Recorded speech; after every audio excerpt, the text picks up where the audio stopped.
جس دن سجدے کی طاقت نہیں ہوگی اس دن رونے کے سوا کچھ نہیں کر پاؤ گے۔ اللہ ہم سب کو نماز کی توفیق دے، آمین۔ اللہ اپنے بندے کی توبہ اس وقت تک قبول کرتا ہے جب تک اس کی موت کا وقت نہ آ جائے۔ انسان کے بدن کے 360 جوڑوں میں سے ہر جوڑ پر اس دن کا صدقہ واجب ہے جس میں سورج طلوع ہوتا ہے۔ اگر آپ کو علم ہو جائے کہ لوگ کتنی جلدی آپ کو آپ کی موت کے بعد بھولتے ہیں تو آپ لوگوں کو متاثر کرنے میں زندگی ضائع کرنا چھوڑ دیں گے۔ نبی کریم صلی اللہ علیہ وآلہ وسلم نے فرمایا، موت کی آرزو مت کرو، اگر تم نیک ہو تو شاید زیادہ نیکی کر سکو اور اگر بدکار ہو تو توبہ کر سکو۔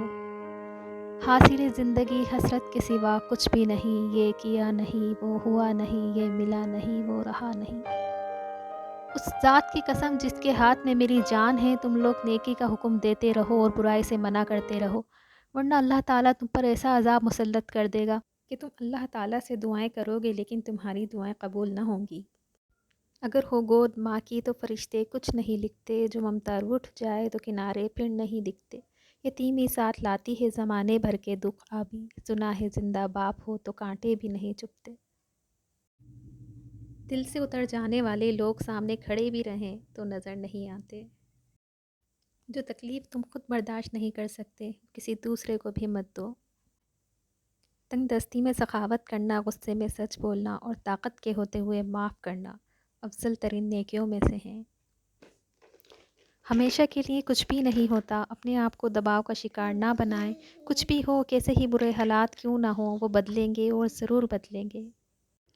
کبھی دنیا والوں سے عزت کی طلب نہ کرنا، منصب کی طلب نہ کرنا، حسن سلوک کی توقع نہ رکھنا۔ دنیا چڑھتے سورج کی پجاری ہے، تمہارا صلہ تمہیں اللہ دے گا۔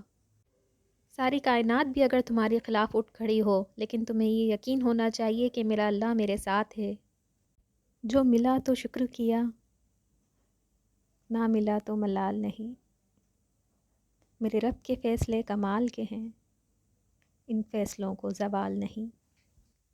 نیند میں تو تم اپنے آپ کو بھی بھول جاتے ہو، پھر وہ کون ہے جو تمہاری سانسوں کو بھی چلاتا ہے، تمہارے دل کو بھی دھڑکاتا ہے؟ بے شک وہ کریم رب اکیلا ہے، اللہ ہے۔ دن میں بھی میری سانسوں کو وہی چلاتا ہے اور رات میں بھی میری سانسوں کو وہی چلاتا ہے۔